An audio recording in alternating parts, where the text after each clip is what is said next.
People have challenged me because I've been very outspoken about the fact that many or most of the rabbis and certainly the other leaders, the people in charge today, are Erev Rav. I question whether they're actually Jewish, or even if they are Jewish, they've certainly gone over to the dark side. And at the same time, I'm very strongly in favor of mass Aliyah. I believe every Jew should make Aliyah as soon as possible, as soon as it's feasible for them to do so. It should be the goal of every Jew, and they should be striving to achieve that. And they challenge me. They say, well, if you think that Israel is so terrible, if the government is so terrible, the leaders are so terrible, life there is so difficult, and you're so outspoken about it, how can you be encouraging people to move into that type of a situation where they could be living in other parts of the world where it's not quite as bad? My answer for that is that, on the contrary, we should be moving to Israel irrespective of how good it is in exile or how bad it is in Israel. We're not moving in Israel for the easiest possible life. Obviously, we would like for life to be better here, and Israel is a work in progress. It's been a work in progress since day one, and it's going to continue to be a work in progress until Mashiach finally comes, hopefully very soon.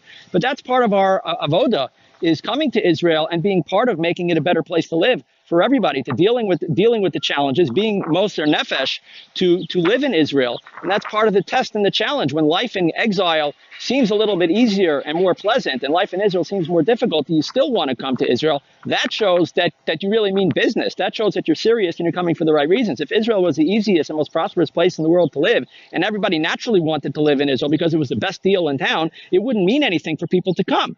So that's part of the test of the Satan that wants to keep the Jews in galus by making the galus, at least on the surface, seem easier and more pleasant. Now, the fact is, long term, life in galus is going to be hell. Galus, even in the best of times, is hell, because it's the worst possible punishment that God could give the Jewish people, outside of totally destroying them, is exiling them from Israel. So even if galus is pleasant and safe and prosperous, it's hell for the Jew. A Jew is a fish out of water in galus. He shouldn't want to be there for a single moment. We know that the Chavetz Chaim, for example, always had his luggage packed. He always had a bag packed, ready to make Aliyah at an instant. Now, would we look back at him and call him foolish because he didn't get the opportunity to make Aliyah?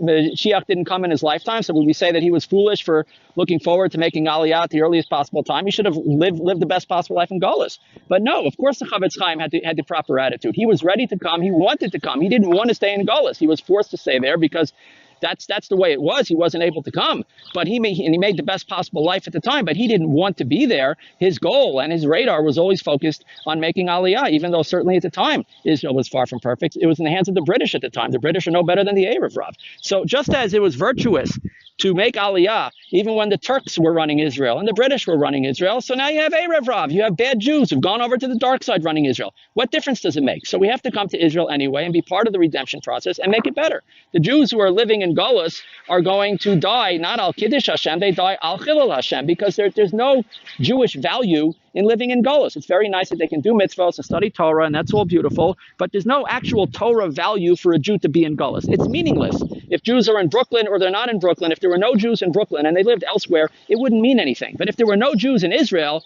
that would be a death sentence for the Jewish people. That would be a total catastrophe for there not to be any Jews in Israel. It's like today that there aren't really Jews in Vilna. So what? There was a time when there was a golden age of Vilna, and there were Jews there, and that time is over, and Vilna is not a special place anymore. But Israel is always a special place. So Jews need to come to be moser nefesh and live in Israel, and if God forbid they even have to die to be living in Israel, at least they will be here al Kiddush Hashem and not living in galus al Chilul Hashem. Jews are shocked by all the anti-Semitism that's going on in America, all the recent attacks. They're shocked. They're surprised. And I'm dumbfounded. How could anybody be shocked? Do these people know nothing at all about Jewish history? Have they ever opened up a Chumash or a Navi? Do they know anything about the Torah? Why would a Jew be shocked that they're living in a foreign land, surrounded by Goyim, most of whom deep down hate the Jews, and one day there's an outburst of violence and anti-Semitism against them? Gee, that's never happened before. I'm totally shocked that happens now. Every time in history the Jews said it couldn't possibly happen here, it happened there. And it happened worse than it happened previously. So for a Jew to be shocked only shows that he's totally ignorant, whether he is a religious Jew or a non-religious Jew. He's totally ignorant and totally foolish for a Jew to be shocked by what happens. This is unfortunately, or really fortunately on a certain level, a wake-up call for the Jews. This is a wake-up call that the galus is over. Every time a Jew gets comfortable in galus, and he decides, you know what, life in galus is pretty good. I have a good job, I have a nice home, I have a nice car, things are pretty good, things are stable. They lose sight of what it means to be a Jew and what our destiny is and what we should really be striving for, and that is to return as one to Israel and build up the country before Mashiach comes. We're not supposed to wait for Mashiach. He's waiting for us. He's waiting for us to come home and do the things that we need to do to set the table for him to come. So when Jews get too comfortable and too satisfied in galus, God has to give them a wake-up call, like the Chavetz Chaim that I mentioned before. Even when times are easy and good for him, he didn't really want to be there. He wanted to be in Israel. He wanted to leave galus as soon as was possible for him.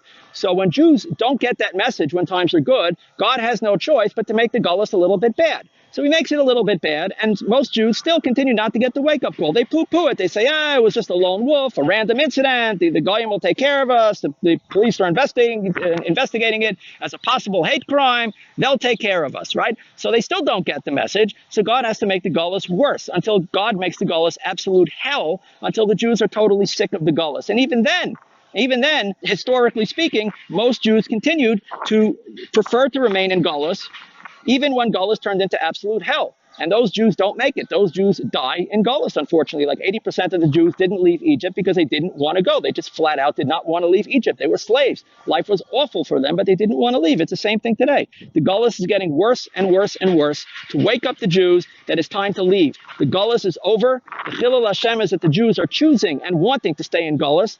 They'll find anything negative to say about life in Israel as a reflex that they possibly can, to say, well, life in Israel isn't so good either, so I'm perfectly fine staying here. That's the wrong reaction. The reaction is irrespective of what life is like in Israel. I don't want to be in galus. If you have the opportunity to come, you must come. It's a mitzvah to come, and you must loathe being in galus. If against your will, you just can't come to Israel right now, and there are reasons why people might not be able to come this very moment, but they should still loathe the idea of being in galus, and they should want to leave as soon as humanly possible, and they should be striving to overcome whatever impediments there are to making Aliyah. When a Jew has that attitude, it will be a segula, it will be a schutz for him to be protected when the galus gets bad, because he doesn't need to learn that lesson. He doesn't need to get the message the hard way that the galus is over and Hashem doesn't want the Jews to be there. He's already got the message. The Jews who don't get the message, the temperature is going to keep on rising until eventually they will beg. They'll give the shirts off their back. They'll abandon their homes and they will beg. They'll try to bribe their way out to come to Israel. They won't care if they